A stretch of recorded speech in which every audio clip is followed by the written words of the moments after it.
الحمدللہ رب العالمین والصلاة والسلام علی سید الانبیاء والمرسلین اما بعد فاعوذ باللہ من الشیطان الرجیم بسم اللہ الرحمن الرحیم قل هذه سبیلی ادعو الی اللہ علی بصیرۃ انا ومن اتبعنی صدق اللہ العظیم اللہم صلی وسلم علی نبینا محمد رب اشرح لی صدری ویسر لی امری واحلل عقدۃ من لسانی یفقہوا قولی واجعل لی وزیرا من اہلی آمین یا رب العالمین۔ ناظرین کرام السلام علیکم ورحمۃ اللہ وبرکاتہ۔ سیرت النبی صلی اللہ علیہ وآلہ وسلم کے تعلق سے پروگرام میں کیو ٹی وی پر آپ کو ہم خوش آمدید کہتے ہیں۔ اللہ تعالیٰ سے دعا ہے کہ آپ جہاں کہیں بھی ہیں اللہ تعالیٰ آپ سب کو اور ہم سب کو اپنے حفظ و امان میں رکھے، عافیت و سلامتی سے نوازے، رسول اکرم صلی اللہ علیہ وسلم کی سچی محبت اور آپ کی تعلیمات پر عمل کی ہم سب کو اللہ توفیق عطا فرمائے۔ پچھلے پروگرام میں ہم بات کر رہے تھے نبی مکرم صلی اللہ علیہ وسلم کی ختم نبوت کے عقیدے کے تقاضوں کے حوالے سے۔ ایک ہے عقیدے کا معاملہ، حضور اکرم صلی اللہ علیہ وسلم کو اللہ کا آخری رسول مانے بغیر کوئی مسلمان نہیں کہلا سکتا، یہ عقیدے کا معاملہ۔ اور اس کا لازمی تقاضا کیا ہے؟ لازمی تقاضا یہ ہے کہ ہم فریضہ شہادت کو ادا کرنے، انجام دینے کی کوشش کریں۔ وجہ کیا ہے؟ اب کوئی رسول نہیں آئیں گے تو ہدایت کی ضرورت تو ہے، اب انسانیت لاکھوں کروڑوں اربوں کی تعداد میں زمین پر ہیں، کون پہنچائے گا؟ تو انبیاء علیہ السلام والا کام ختم نبوت کے بعد یعنی کار رسالت پہنچانے والا کام وہ امت مسلمہ کے کاندھوں پر۔ ہم نے یہ بھی جانا کہ یہ شہادت کے فریضے کو جو انجام دینا ہے یہ تین اعتبارات سے ہوگا، اپنے قول سے بھی گواہی دین کی، اپنے کردار سے بھی گواہی دین کی، اور اجتماعی جد و جہد برپا کر کے اللہ کے دین کو قائم اور نافذ کرنا۔ یہ ہے تین اعتبارات سے شہادت کے فریضے کو انجام دینے کی ذمہ داری۔ اس پر ہم نے پچھلی نشست میں پچھلے پروگرام میں آپ کے سامنے گفتگو رکھی تھی۔ آج کی بات کو آگے بڑھائیں گے۔ آج ابتدا میں آیت کا ایک حصہ تلاوت کیا گیا، وہ آیت سورہ یوسف، آیت نمبر 108۔ سورہ یوسف کی آیت نمبر 108 میں اللہ تعالیٰ نے نبی اکرم صلی اللہ علیہ وسلم سے یہ کہلوایا ہے، قل اے نبی صلی اللہ علیہ وسلم فرما دیجئے، ہذہ سبیلی، یہ میری سبیل، یہ میرا راستہ ہے، ادعو الی اللہ، میں اللہ کی طرف دعوت دیتا ہوں، علی بصیرۃ، پوری بصیرت اور یقین کی کیفیت کے ساتھ، انا، میں بھی دعوت اللہ کی طرف دے رہا ہوں، ومن اتبعنی، اور میری اتباع کرنے والے بھی یہی دعوت الی اللہ کا کام کر رہے ہیں۔ چند باتیں ہیں۔ پہلی بات، اللہ تعالیٰ نے حکماً ارشاد فرمایا کہ آپ یوں فرما دیجئے، کیا فرما دیجئے؟ کہ یہ میرا راستہ ہے، یہ پوری زندگی کا راستہ ہے حضور کا صلی اللہ علیہ وسلم۔ کیا؟ اللہ کی طرف دعوت دیتے ہیں آپ صلی اللہ علیہ وسلم۔ تو 23 برس کی محنت، 23 برس کی جد و جہد، 23 برس کی مستقل سنت کیا ہے؟ دعوت الی اللہ، اللہ کی طرف دعوت دینا۔ اچھا کس طرح؟ علی بصیرۃ، پوری بصیرت کے ساتھ، جس کو ہم کہتے ہیں یقین کے ساتھ، پورے کنوکشن کے ساتھ، ہاں پوری یقین اور کنوکشن کے ساتھ اللہ کی طرف دعوت دینا۔ پھر انا، میں بھی یہ کام کر رہا ہوں، ومن اتبعنی، اور میری اتباع کرنے والے صحابہ کرام اولاً اور پھر مسلمان، اور میری اتباع کرنے والے بھی یہ کام کر رہے ہیں۔ تو اللہ کے رسول کی 23 برس کی سنت کیا ہے؟ اللہ کی طرف دعوت دینا۔ اچھا ایک بڑے دل سے ایک بات آپ کے سامنے عرض کروں، دعوت اپنے ہمارے اعتبار سے بات ہو رہی، ہم سب کے اعتبار سے، اپنے استاد کی، اپنے شیخ کی، اپنے مرشد کی، اپنے ادارے کی، اپنے مسلک کی، اپنے گروہ کی نہیں، دعوت اللہ کی طرف۔ مکاتب فکر ہوں، امت کے مسالک ہوں، سر آنکھوں پر کوئی بحث نہیں، لیکن دعوت گروہ کی طرف نہیں، فرد کی طرف نہیں، شیخ کی طرف نہیں، استاد کی طرف نہیں، اپنی طرف نہیں، دعوت اللہ کی طرف۔ اور دعوت بھی کیسے؟ علی بصیرت، ان پورے یقین و کنوکشن کے ساتھ۔ ہم لوگ اپنے آپ سے پوچھیں، ہم نے اللہ کے کلام کا مطالعہ کرنے کی کوشش کی؟ ہم نے اللہ کے نبی علیہ السلام کی سنتوں کو سیکھنے کی کوشش کی؟ ہم نے شعوری طور پر، کانشیسلی، شعوری طور پر دین کو پڑھا ہے؟ ہم نے دنیا جہاں کی تعلیم حاصل کر رکھی، ہمارے بچے ہم سے 2 ہاتھ آگے تعلیم حاصل کر رہے ہیں، ایسے ہی ہے نا؟ میں گلوبلی پوری دنیا کی بات کر رہا ہوں۔ What about the word of Allah سبحانہ وتعالی and what about the words of رسول اللہ صلی اللہ علیہ وسلم، اللہ کا کلام، اللہ کے پیغمبر کے ارشادات، کہ ہم شعوری طور پر ان کو سیکھنے کی کوشش کریں، اتنا تو سیکھیں کہ ایک اچھے مسلمان، باعمل مسلمان تو بن سکیں، اور نبی علیہ السلام کی نمائندگی کر کے اللہ کے دین کو پریزنٹ تو کر سکیں دنیا کے سامنے۔ یہ ہمارا فرض ہے۔ تو بصیرت تب آئے گی، یقین کب آئے گا، کنوکشن کب ہوگا؟ جب میں اور آپ شعوری طور پر دین کو سیکھیں گے۔ تو شعوری طور پر دعوت دینی، سرسری دعوت نہیں دینی، کنوکشن کے ساتھ دینی، ایسے ذرا ڈاؤٹس کے ساتھ، شکوک کے ساتھ نہیں، پورے یقین و کنوکشن کے ساتھ دعوت دینی۔ اور انا ومن اتبعنی، میں بھی یہ کام کروں، میری اتباع کرنے والے بھی۔ تو اللہ کے رسول علیہ السلام کی اتباع، یہ تو اللہ کا تقاضا ہے۔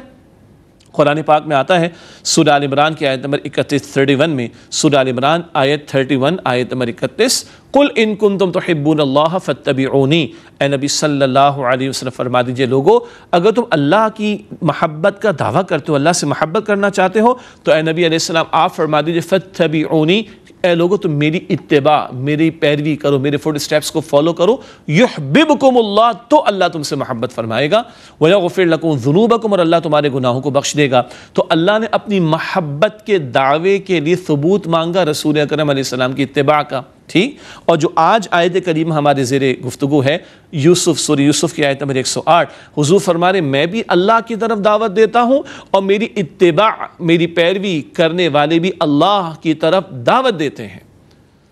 تو اللہ کے رسول کی اتباع کا سب سے بڑا اہم ایک میدان کیا ہے؟ دعوت اللہ کا کام کرنا، دعوت دین کے فریضے کو انجام دینا۔ یہ حضور سے محبت کا تقاضا بھی ہے صلی اللہ علیہ وسلم، یہ حضور کا جو ہم نام لیتے ہیں کہ ہم ان کی امتی، تو امتی ہونے کے ناطے بھی ہم سے تقاضا ہے، اور یہ حضور کی 23 برس کی محنت ہے، 23 برس کی سنت ہے۔ بہت سارے اعمال میں علمی مباحث ہیں۔ امام شافعی رحمۃ اللہ علیہ کے نزدیک ہاتھ سینے پر باندھنا افضل، امام حنیفہ رحمۃ اللہ علیہ کے نزدیک ناف سے نیچے باندھنا افضل، ٹھیک ہے، سب ہمارے بزرگ، اور یہ ساری ادائیں حضور کی علیہ السلام، علمی گفتگو ہو سکتی ہے، لیکن دعوت دین کی سنت پر کسی کا کوئی بحث کا معاملہ نہیں۔ 23 برس کی مستقل سنت دعوت دین کی، دعوت اللہ کی، کسی کے اختلاف نہیں۔ تو یہ تو آج کی جو آیت کریمہ جس کا انتخاب ہوا اس کی کچھ نکات میں نے آپ کے سامنے تشریح کے اعتبار سے رکھے۔ آئیے آج کا موضوع شروع کرتے ہیں۔ موضوع آج کیا ہے؟ نبی کریم صلی اللہ علیہ وسلم کی 23 برس کی سنت، جیسے کہ ابھی تشریح بھی آپ کے سامنے رکھی گئی آیت کریمہ کے مطالعے میں، اور اب ایک عنوان کے تحت آج کی بات کو ہم آگے بڑھا رہے ہیں۔ تو کیا ہے 23 برس کی سنت؟ وہ ہے دعوت دین کا فریضہ، اللہ کے دین کی دعوت لوگوں تک پہنچے، اللہ کا پیغام لوگوں تک پہنچے، اللہ کے بندوں کو اللہ سے روشناس کرایا جائے، اللہ کے بندے اللہ کو مانیں اور اللہ کے بندے اللہ کی ماننے پر آ جائیں۔ یہ ہے اللہ کے رسول کی 23 برس کی محنت، اور یہ دعوت دین کا فریضہ حضور نے انجام دیا صلی اللہ علیہ وآلہ وسلم۔ اس تعلق سے بڑے پیارے پیارے صفاتی نام نبی مکرم علیہ السلام کے قرآن پاک میں ذکر کیے گئے۔ اگلا نقطہ نوٹ کیجئے گا، نبی کریم صلی اللہ علیہ وسلم شاہد، نذیر اور بشیر ہیں، بلکہ ترتیب یوں ہے کہ نبی کریم صلی اللہ علیہ وسلم شاہد ہیں، بشیر ہیں اور نذیر ہیں۔ یہ الفاظ آئے قرآن پاک میں سورۃ الاحزاب کی آیت نمبر 45 میں۔ سورہ احزاب کی آیت نمبر 45 کے الفاظ کچھ اس طرح آتے ہیں ہمارے سامنے، یا ایھا النبی انا ارسلناک شاہدا ومبشرا ونذیرا، اے نبی علیہ السلام ہم نے آپ کو شاہد بنا کر بھیجا، مبشر بنا کر بھیجا اور نذیر بنا کر بھیجا۔ شاہد کے ایک معنی گواہی دینے والا، پچھلی نشست میں ہم نے شہادت کے فریضے پر بات کی تھی، اور شہید کا لفظ حضور کے لیے بھی استعمال ہوتا ہے صلی اللہ علیہ وسلم، ہے نا عجیب بات؟ ہم نے پچھلے پروگرام میں آیت بھی آپ کے سامنے رکھی تھی، سورہ البقرہ کی آیت نمبر 143، سورۃ البقرہ آیت 143 ہے، وَكَذَلِكَ جَعَلْنَاكُمْ أُمَّةً وَسَطًا لِتَكُونُوا شُهَدَاءَ عَلَى النَّاسِ وَيَكُونَ الرَّسُولُ عَلَيْكُمْ شَهِيدًا، اور اسی طرح ہم نے اے مسلمانوں تم ایک درمیانی امت بنایا تاکہ تم انسانوں پر شہداء، شہید کی جمع شہداء، تم لوگوں پر شہداء گواہی دینے والے ہو جاؤ، وَيَكُونَ الرَّسُولُ عَلَيْكُمْ شَهِيدًا، اور اللہ کے رسول تم پر شہید یعنی گواہی دینے والے ہو جائیں۔ اللہ کے رسول علیہ السلام نے دنیا میں گواہی پیش کی، ہم نے بات کی تھی اور آج ریکیپ میں بھی ذکر آ گیا، قول سے بھی گواہی دی، کردار سے بھی گواہی دی، اور اجتماعی جد و جہد برپا فرما کر اللہ کا دین نافذ کر کے بھی گواہی دی، اور قیامت کے دن اللہ کے رسول یہ گواہی دیں گے، اللہ میں نے تو ان کو پیغام پہنچا دیا تھا، بہرحال تو دنیا میں بھی گواہی، آخرت میں بھی گواہی۔ تو حضور کا ایک بڑا پیارا نام کیا ہے؟ شاہد۔ دوسرا مبشر، بشارت دینے والا۔ کس کے لیے بشارت؟ جن کو دعوت پہنچے اور وہ دعوت قبول کر لے حق کی، اور اللہ اللہ کے رسول علیہ السلام کو مانے، اور اللہ اللہ کے رسول علیہ السلام کی ماننے والے ہو جائیں، ان کے لیے جنت کی بشارت ہے۔ اللہ ہم سب کو جنت الفردوس عطا فرمائے۔ تیسرا پیارا صفاتی نام کیا؟ نذیر۔ نذیر کا ترجمہ ہوتا ہے انذار کرنے والا، یعنی ڈرانے والا۔ کس معنی میں ڈرانے والا؟ کہ اللہ کے رسول نے دعوت پیش کی صلی اللہ علیہ وسلم، اب جو لوگ اللہ کے رسول کی دعوت توحید کو، دعوت حق کو قبول نہ کریں، اللہ اور اللہ کے رسول علیہ السلام کو نہ مانیں، ان کا انکار کریں اور ان کی فرمانبرداری اختیار کرنے کی کوشش نہ کریں، تو ان کے لیے ڈراوا ہے عذاب کا۔ تو آپ بشیر ہیں، بشارت دینے والے، خوشخبری سنانے والے، اور آپ نذیر ہیں، ڈرانے والے۔ سبحان اللہ، اللہ تعالیٰ ہم سب کو جہنم کے عذاب سے محفوظ فرمائے۔ یہ تین نام اللہ کے نبی علیہ السلام کے تعلق سے سورہ احزاب کی آیت نمبر 45 میں ہے۔ اگلا نقطہ، نبی کریم صلی اللہ علیہ وسلم داعی الی اللہ اور سراج منیر ہیں۔ سبحان اللہ، سورہ احزاب کی آیت نمبر 45 کا بھی حوالہ ہے، 3 نام تھے، شاہد، نذیر و بشیر۔ اب آئیے اگلی آیت ہے سورہ احزاب کی آیت نمبر 46 وَدَاعِيًا إِلَى اللَّهِ بِإِذْنِهِ وَسِرَاجًا مُنِيرًا، اللہ کے رسول اللہ کے حکم سے اللہ کی طرف دعوت دینے والے ہیں، اور سراجم منیرہ، ہدایت کا روشن چراغ ہے صلی اللہ علیہ وسلم۔ سراج سورج کے لیے بھی آتا ہے، آگے ہم ذکر کریں گے، مگر یہاں حضور کے لیے استعمال ہوا صلی اللہ علیہ وسلم۔ تو چوتھی بات کیا آئی؟ سورہ احزاب آیت نمبر 46 کی روشنی میں آپ اللہ کی طرف دعوت دینے والے، یہ بات ہم کر چکے۔ سراجم منیرہ، آپ روشن چراغ ہیں۔ سراج سورج کے لیے استعمال ہوتا ہے، سورج نکل آئے تو روشنی روشنی ہو جاتی ہے، لیکن جب سورج غروب ہو جاتا ہے تو سورج کی روشنی ختم ہو جاتی۔ ایسے ہی ہے نا، کبھی سورج کی روشنی گرمی میں بڑی پریشان کر رہی ہوتی ہے، ہمیں گرمی لگ رہی ہوتی ہے، یہ الگ بات ہے کہ اسی کی تپش سے پھلوں میں اللہ مٹھاس پیدا کر رہا ہوتا ہے، سبحان اللہ۔ لیکن سورج کبھی ہے کبھی نہیں، کبھی اس کی جو روشنی ہے وہ پریشان کن بھی ہوتی ہے، ذرا گرمیوں میں پریشانی لوگوں کو ہو رہی ہوتی، ایسے ہی ہے نا۔ لیکن رسول اکرم صلی اللہ علیہ وسلم کی آمد کی روشنی میں اور نتیجے میں جو طلوع ہوا سورج ہدایت کا، وہ کبھی غروب نہیں ہوگا، سبحان اللہ۔ قیامت تک وہ طلوع رہے گا، اس کی روشنی موجود رہے گی، اور جب چاہو فائدہ اٹھا لو، ہر وقت تم فائدہ اٹھا سکتے ہو۔ ایسا نہیں سورج کا معاملہ کہ تپش سے کبھی کوئی نقصان نہیں ہے۔ حضور علیہ السلام کی تعلیمات جو بھی ہیں وہ خیر ہی خیر پر مبنی ہیں، اور ان میں ہمارا نفع ہی نفع ہے۔ یہ تو میں نے دوسری بات آپ کے سامنے رکھی، یعنی حضور علیہ السلام اللہ کے حکم سے اللہ کی طرف دعوت دینے والے اور ہدایت کا روشن چراغ صلی اللہ علیہ وسلم۔ تو یہ 2 آیات سورہ احزاب آیت نمبر 45 اور آیت نمبر 46 میں 5 صفات نبی علیہ السلام کے تعلق سے بیان ہوئی۔ اب آپ غور کیجئے، گواہی دینے والے، بشارت دینے والے، انذار کرنے والے، ڈرانے والے، دعوت دینے والے اور سراج منیر، ان سب کا تعلق کس چیز سے ہے؟ اسی دعوت دین کی سنت سے، اللہ کے رسول کی 23 برس کی سنت سے، اللہ کے رسول کی 23 برس کی محنت سے۔ تو مستقل 23 برس کا عمل کیا ہے؟ دعوت اللہ کی سنت ہے رسول اکرم صلی اللہ علیہ وآلہ وسلم کی۔ اب آئیے امتیوں کا ذکر آ جائے۔ بندہ مومن کا ذکر بڑا پیارا آتا ہے قرآن پاک میں ایک مقام پر، بندہ مومن اللہ تعالیٰ کی طرف دعوت دیتا ہے، سبحان اللہ۔ یہ بات آئی ہے قرآن پاک میں سورہ حامیم السجدہ کی آیت نمبر 33 میں۔ سورہ حامیم السجدہ کا ایک اور نام سورہ فصلت بھی ہے۔ تو سورہ حامیم السجدہ یا سورہ فصلت، اس کی آیت نمبر 33 وَمَنْ أَحْسَنُ قَوْلًا مِّمَّنْ دَعَا إِلَى اللَّهِ، اور اس سے بہترین بات کس کی ہوگی؟ جس سے اللہ تعالیٰ کی طرف دعوت دی۔ یہ کون فرما رہا ہے؟ اللہ تعالیٰ فرما رہا ہے۔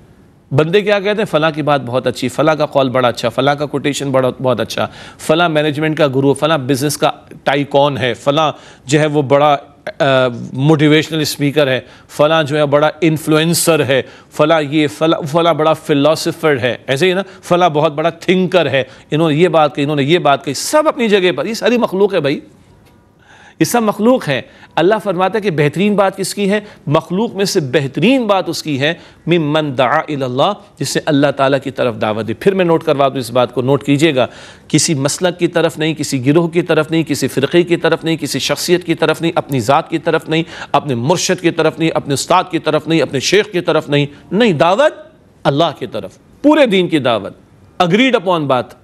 اختلاف کو چھوڑ دو، یعنی اختلاف علمی مباحث کی حد تک رہے، کوئی مسئلہ نہیں، فرقواریت کو چھوڑ دو، لڑانے کی باتوں کو چھوڑ دو، اللہ کی طرف دعوت دینے والا۔ تو بندہ مومن اللہ تعالیٰ کی طرف دعوت دیتا ہے، اور یہ میری اور آپ کی ذمہ داری بنتی ہے۔ ہم نے پچھلی نشست میں بھی اس پر کچھ کلام کیا تھا، آج ہم کھول کر اور مزید بات کر رہے ہیں کہ یہ دعوت دین کا کام، یہ 23 برس کی سنت ہے رسول اکرم صلی اللہ علیہ وسلم کی۔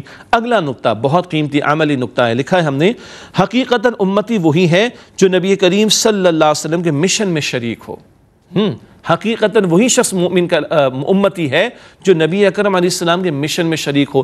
ہم نے پچھلی نشست میں بھی بات کی، یہ امت کیوں کھڑی کی گئی؟ یہ امت کھڑی کی گئی ہے انسانیت کے لیے۔ سورہ آل عمران آیت نمبر 110، کنتم خیر امت اخرجت للناس، تم بہترین امت تو تمہیں لوگوں کے لیے برپا کیا گیا، تأمرون بالمعروف وتنہون عن المنکر، تم نیکی کا حکم دو گے، تم بدی سے روکو گے۔ تو یہ امت انسانیت کے لیے کھڑی کی گئی ہے۔ ہم نے دوسروں کے بھی فکر کرنی، اپنی ذات کو بھی بچانا ہے جہنم سے۔ قرآن پاک کہتا ہے سورہ تحریم آیت نمبر 6 میں، یا ایھا الذین آمنوا قوا انفسکم واہلیکم نارا، اے ایمان والو اپنے آپ کو اور اپنے گھر والوں کو جہنم کی آگ سے بچاؤ۔ یہ اپنی فکر بھی کرنی، گھر والوں کی فکر بھی کرنی، لیکن آ کے یعنی اپنی ذات، اپنا گھر، اپنا محلہ، اپنے رشتہ دار، اپنے قریبی دوست، عوام یہاں سے شروع ہو اور سارے امت اس کام میں لگے تو ساری انسانیت تک اللہ کا دین پہنچے. یہ امت اس کام کے لیے کھڑی کی گئی. پچھلی نشست میں وہ آیت بھی آپ کو میں نے سنائی تھی، ایک حصہ، ہوا جتباکم، اللہ نے تمہیں چن لیا. سورہ حج کی آخری آیت نمبر 78، اللہ نے تمہیں پیغمبروں والے کام کے لیے چن لیا. تو اب یہ امت نبی علیہ السلام کی نیابت کرنے کے لیے کھڑی کی گئی. کوئی رسول نہیں آئیں گے، کوئی کتاب نہیں آئے گی، تو اب یہ امت نے کام کرنا ہے. اللہ کے دین کو پہنچانا، فریضہ شہادت کو ادا کرنا، یہ امت مسلمہ کے کاندھوں پر ہے، اور امت اسی کام کے لیے کھڑی کی گئی. اب بہت توجہ سے جملہ سنیے گا، جو شخص یہ کام کر رہا ہے وہی امتی کہلانے کا مستحق ہے. جو یہ کام نہیں کر رہا، اس کام میں اپنا حصہ نہیں ڈالا، اپنے علم کے مطابق، اپنی استعداد کے مطابق، اپنی کیپیسٹی کے مطابق، اپنے دائرہ کار اور دائرہ اختیار کے مطابق، ہر ایک نے کرنا ہے. لیکن اگر ایک شخص یہ کام نہیں کر رہا تو اپنے گریبان میں جھانکے، کیا اس کا امتی ہونے کا دعویٰ صحیح قرار پائے گا؟ ہم اپنے آپ سے پوچھیں. یہ امت اس کام کے لیے کھڑی کی گئی، ورنہ کوئی غیر مسلم، کوئی کافر کھڑے ہو کر کل قیامت کے دن کہے گا اللہ ہمیں تو تیرا پیغام نہیں پہنچا. اب اللہ کس سے پوچھے گا؟ حضور تو پہنچا گئے صلی اللہ علیہ وسلم. اللہ ہم سے پوچھے گا تمہیں ملا، تم نے کیا کیا؟ تم نے پیش کیا دنیا کے سامنے، تم نے پریزنٹ کیا دنیا کے سامنے، تم نے پہنچایا دنیا کو؟ یہ نہیں، اللہ ہم سے پوچھے گا. اللہ اکبر کبیرہ. اس لیے ہم نے بات لکھی، امتی وہی شخص کہلائے گا جو نبی اکرم علیہ السلام کے مشن میں شریک ہو، جو نبی اکرم علیہ السلام کی 23 برس کی سنت کو ادا کرنے میں اپنا حصہ ڈال رہا ہو، وہی امتی کہلانے کا مستحق ہوگا نا. اللہ مجھے، آپ کو، ہم سب کو اس فریضے کو ادا کرنے کے لیے توفیق عطا فرمائے. اور اگلی بات بھی ہم نے آپ کے سامنے پچھلے پروگرام میں رکھی تھی، وہ یہ تھی اللہ تعالیٰ نے امت مسلمہ کو فریضہ شہادت کے لیے چنا ہے. جیسے کہ ہم نے ذکر کیا تھا، ابھی بھی اشارہ گیا، پہلے انبیاء اور رسول کو اللہ نے منتخب فرمایا تھا، اب اس امت کو اللہ سبحانہ وتعالیٰ نے کھڑا کیا. ہمارے جملہ مشہور ہے نا بھائی، نبیوں والا کام. کتنی بڑی سعادت کی بات ہے. مجھے اور آپ کو اللہ نے کس کام کے لیے کھڑا کیا؟ نبیوں والے کام کے نہیں. سبحان اللہ. اللہ نے سوالات انبیاء کا سلسلہ مکمل کر دیا رسول اکرم صلی اللہ علیہ وسلم پر، اب اس امت مسلمہ کو کھڑا کیا گیا ہے. یہ ہے میری اور آپ کی ذمہ داری. سنت رسول 23 برس کی سنت کیا ہے؟ صلی اللہ علیہ وسلم. وہ دعوت دین کی سنت ہے، اور ہر مسلمان، مرد ہو، عورت ہو، بوڑھا ہو، جوان ہو، ہر ایک نے ادا کرنا ہے. چاہے ایک آیت آتی ہے پہنچا دو، سیکھو گے تو پہنچاؤ گے نا، عمل کرو گے تو پھر آگے دوسروں تک پہنچانے کو کچھ منہ بھی ہوگا نا، ورنہ خود عمل نہ کریں، پتہ ہی نہیں کہ دین کیا ہے تو کیسے آگے پہنچائیں گے. تو غور کیجئے کہ یہ آپ کی میری ذمہ داری ہے کہ ختم نبوت کے بعد اب ہم یہ محنت کریں، اور یہ 23 برس کی سنت میں کسی مسلک کا، کسی مکتب فکر کا، امت میں کسی کا کوئی اختلاف نہیں. یہ موسٹ اگریڈ اپون سنہ ہے رسول اللہ صلی اللہ علیہ وآلہ وسلم کی. یہ 23 برس کی مستقل اور متفقہ سنت ہے، جس کے بارے میں شروع میں آیت میں ذکر آیا، قُلْ هَذِهِ سَبِيلِ أَدْعُو إِلَى اللَّهِ. اے نبی علیہ السلام فرما دیجیے میرا راستہ ہے، میرا طریقہ ہے، میں اللہ کی طرف دعوت دیتا ہوں. عَلَى بَصِيرَةٍ أَنَا وَمَنِ اتَّبَعَنِي. میں بھی یہ کام کر رہا ہوں پوری بصیرت کے ساتھ، اور جو میری اتباع کرنے والے وہ بھی یہ کام کر رہے ہیں. آخری دو باتیں آپ کے سامنے رکھتے ہیں. آج کا سبق کیا ہے؟ آج کا سبق یہ ہے کہ ہم امتی ہیں، تو نبی علیہ السلام کی نیابت کرتے ہوئے اللہ کے نبی علیہ السلام کی ختم نبوت کے بعد اب اللہ کے دین کی دعوت کو ہم پیش کریں. دین کو سیکھنا بھی ہے، سیکھیں گے تو آگے پیش کریں گے، عمل بھی کرنا ہے تاکہ ہم پریکٹیکلی عمل کریں گے تو لوگ کہیں گے ہاں خود بھی عمل کر رہے ہیں، اس بات میں وزن ہے، تو سنیں گے انشاءاللہ تعالی. اور ہر ایک نے اس کام میں اپنا حصہ ڈالنا ہے، کوئی شخص اس سے محروم نہ رہے. اور امتی کون امتی کہلائے گا؟ جو اس فریضے کو انجام دینے میں اپنا تن من دھن لگانے کی کوشش کر رہا ہو. بالکل آخر میں پروگرام میں ہم آپ کے سامنے ایک حدیث مبارک پیش کرتے ہیں. آج کی حدیث مبارک ایک دعا ہے، اور یہ دل کے کانوں سے سنیے گا. یہ دعا ہے رسول اکرم صلی اللہ علیہ وآلہ وسلم کی. کتنی پیاری دعا. اللہ تعالیٰ اس بندے کو تر و تازہ رکھے جو مجھ سے کوئی بات سنے اور اسی طرح دوسروں تک پہنچا دے. حضور کی دعا. اللہ اس بندے کو تر و تازہ خوشحال رکھے، سبحان اللہ، پراسپر کرے، سبحان اللہ. کتنی پیاری دعا. ہم نہیں چاہیں گے یہ دعا ہمارے حق میں قبول ہو. کس کے لیے؟ اللہ اس بندے کو تر و تازہ رکھے جو مجھ سے کوئی بات سنے اور ایسے دوسروں تک پہنچا دے. ہزاروں آیات قرآن پاک کی، ہزاروں ارشادات حضور کے ہمارے پاس سے ہم سیکھ سکتے ہیں. اگر ہم اس کام میں لگیں تو اللہ کے پیارے پیغمبر علیہ السلام ہمارے لیے دعا کر رہے ہیں اللہ تعالیٰ کے سامنے کہ اللہ اسے تر و تازہ رکھے جو مجھ سے کوئی بات سنے اور اسی طرح دوسروں تک پہنچا دے. اللہ تعالیٰ ہم سب کو دین کو سیکھنے، اس پر عمل کرنے اور اس کے پیغام کو دوسروں تک پہنچانے کی توفیق عطا فرمائے. ناظرین کرام، پروگرام کا وقت ہوا مکمل. اسی کے ساتھ چاہیں گے آپ سے اجازت. انشاءاللہ اگلی نشست میں پھر آپ سے ملاقات ہوتی ہے. تب تک کے لیے اجازت. وآخر دعوانا الحمدللہ رب العالمین. والسلام علیکم ورحمۃ اللہ وبرکاتہ.